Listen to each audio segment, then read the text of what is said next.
Hello everybody, this is Immanuel just coming in. I was messing around with some different things on shout music and also with my keyboard too.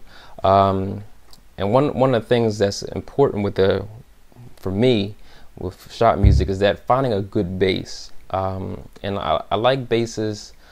Most times I like kind of like nice strong basses, but certain songs, especially shout music, has you kind of want that slap bass in there. So, but I don't like just any slap bass. If you have one on your keyboard, find one that is touch sensitive, which means that the louder you hit, not only does it get louder, but actually it changes the dynamics at the top end of it.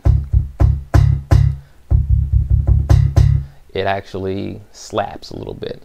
And then you may want to actually mess with your keyboard settings.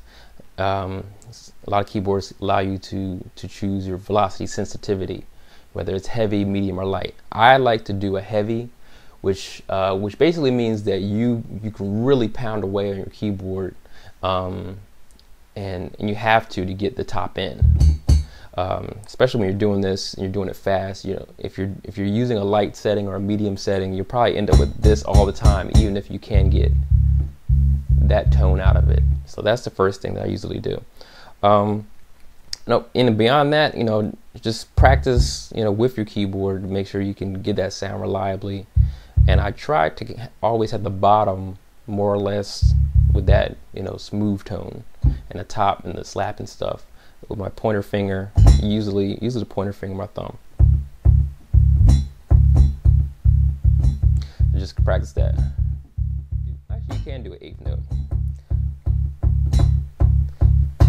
That even sounds better if you do like a 16th note, like right before. So 1 and 2 and 1 and 2 and 4. If you count really slow.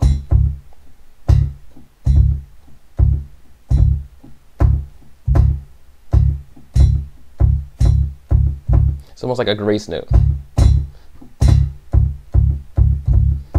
And then also I do like so that one comes on. If you do that, just add the little,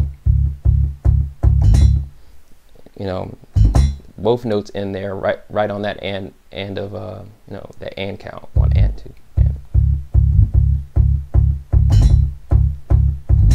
If you want, you can even do 2 hands and get a third beat in there, which some bass players do. I've seen a Victor Wooten video where he slapped, pulled, slapped, brought his thumb up, slapped down, and slapped up twice with 2 fingers. So you get the. Now if you're tracking something, you can actually do that. I don't do that too much. Okay, you could do that if you want, but I usually do. So, and then you just put that in different places. Obviously, if you're doing, you're gonna definitely need a wide hand to do that. If you're not used to having a wide left hand structure, if you're used to doing tight, you have to be wide. So that's probably the easiest, actually, when you're doing just octaves like that.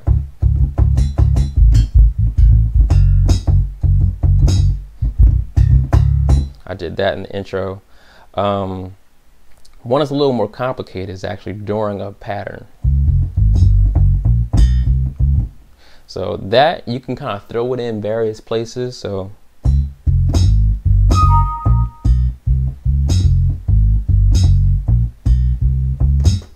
and sometimes I go for this 4th up from the bass note, but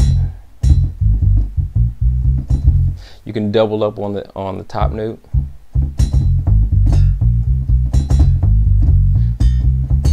Actually, you can cheat a little because you don't have to stretch as far. I like to do it like that, where you.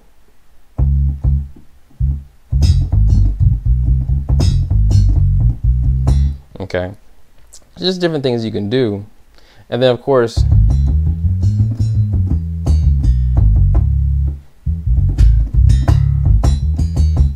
you could do lines.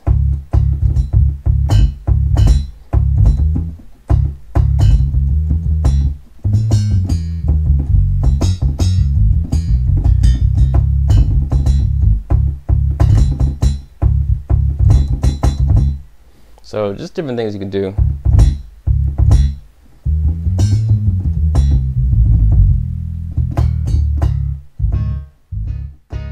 If you just do that a little bit, you can liven up the bass, quite a bit. It'll sound a little more realistic. Especially the better you do that. Really concentrate on getting it to sound like a bass. If you slapping all the time, no bass player slaps on every note.